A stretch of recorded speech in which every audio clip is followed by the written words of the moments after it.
Hello, কি অবস্থা সবার? আজকে বাবুর নতুন স্কুলের একটা ভিডিও করছি।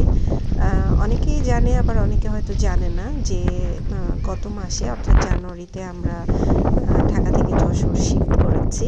কেন করেছি সেটাও অনেকে জানে, কিন্তু আবার হয়তো অনেকেই জানে না। সেটা হচ্ছে আমার হাজব্যান্ড ও যেহেতু ইউকে চলে গেছে, তো এই জন্য আমি আর বাবু যতদিন না যেতে পারছি আমরা ডিসিশন নিলাম যে আব্বু আম্মুর সাথে এসে থাকবো যশোরে।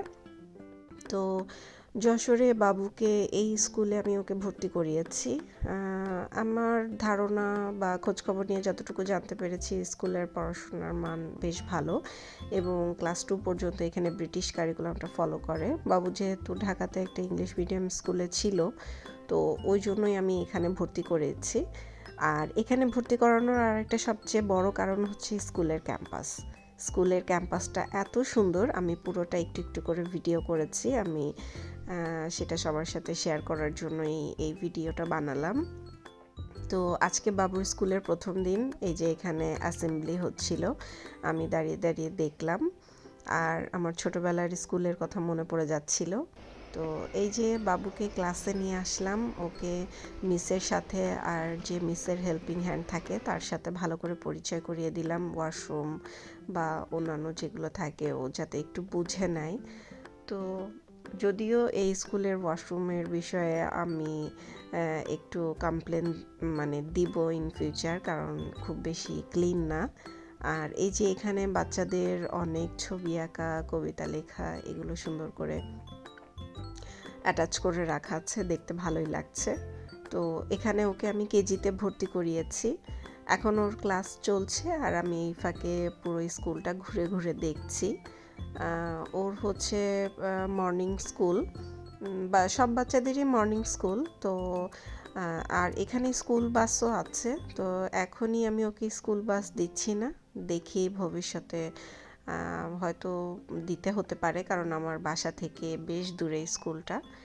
তো এই তো পুরোটা ঘুরে ঘুরে দেখা হয়ে গেল। আর এখন ওদের টিফিন টাইম চলছে। তো আমি যেহেতু শাহিনে পড়তাম, ওখানে টিফিন টাইমে আমরা দৌড়ে চলে যেতাম ক্যান্টিনে কিছু খাওয়ার জন্য। তো সেভাবে আমি ক্যান্টিন থেকে একটু অনেক দিন পর এরকম, অনেক দিন বলতে অনেক বছর পর এরকম টিফিন টাইমে ক্যান্টিন থেকে কিছু খাওয়ার একটা আনন্দ ওইটা পেলাম। তো এই যে বাবুর স্কুল ছুটি, ওদের টিফিনের পরে মাত্র একটা ক্লাস হয় যেহেতু কেজি। তো ওদের 12টার সময় ছুটি হয়ে যায়। তো ছুটি হওয়ার পরে বাবু বলল যে ও একটু খেলাধুলা করতে চায়, কারণ আগের স্কুলটাতে তো কোনো প্লেগ্রাউন্ড ছিল না এবং খুবই ছোট পরিসরে স্কুলটা ছিল। ঢাকার স্কুলগুলোতে আসলে প্লেগ্রাউন্ড এক্সপেক্ট করা যায় না। তো বাবু ওর ক্লাস শেষে ওর পুরো স্কুলে কী কী আছে না আছে এগুলো দেখছে এবং সে আসলে খুবই আনন্দিত, কারণ এত বড় ক্যাম্পাস ও আগে ও যে যে দুটো স্কুলে পড়েছে এত বড় ক্যাম্পাস ছিল না। তো এত বড় ক্যাম্পাস দেখে ও প্রচণ্ড আনন্দিত এবং বাবা চলে যাওয়ার পর থেকে যে মন খারাপ করে থাকছিল, তো আজকে স্কুলে আসার পর দেখছি যে তার মনটা অনেকটাই ভালো। দুটো বন্ধুও সে বানিয়ে ফেলেছে। ও খুব দ্রুত বন্ধু বানাতে পারে এবং ওরা হচ্ছে মনে হয় ওদের স্কুল বাসের জন্য ওয়েট করছে। তো ততক্ষণ ওরা ডিসিশন নিল যে একটু খেলাধুলা করে নিবে। আমার কাছে একটা স্কুল শুধু যে ভালো পড়াশোনা দিয়ে মার্ক করা হবে এরকম বিষয় না। স্কুলের ক্যাম্পাসটাও অনেক বড় একটা বিষয় একটা বাচ্চার মানসিক বিকাশের জন্য। তো আমি ছোটোবেলায় যখন শাহিনে পড়তাম, বিশাল মাঠ, প্লেগ্রাউন্ড এবং গার্ডেন, এগুলো দেখে আমি বড় হয়েছি। তো যখন ঢাকাতে বাবু স্কুলে পড়তো তখন আমার ভীষণ খারাপ লাগতো যে আমার ছেলেটা কি কখনো এরকম বড় ক্যাম্পাসওয়ালা স্কুলে পড়তে পারবে না। তো আলটিমেটলি এখানে যশোরে আসার পর এই স্কুলটা দেখে আমার ভীষণ পছন্দ হয়েছে।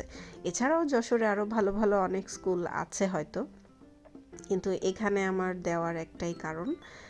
তো এই যে ছেলে একটার পর একটা খেলা করেই যাচ্ছে আর আমি এখানে ওর ফ্রেন্ডের 2-1 মায়েদের সাথেও পরিচিত হলাম। এখন বাসায় চলে যাব। তো আশা করি বাবুর এই স্কুলের ভিডিওটা আপনাদের সবার অনেক ভালো লাগবে দেখে। ইনশাল্লাহ খুব দ্রুতই আবার নতুন কোনো ভিডিও নিয়ে ব্যাক করব, কারণ অ্যাকচুয়ালি মন টন খুব বেশি ভালো না, তো ভিডিও বানানো হচ্ছে না, এই জন্য। টাটা।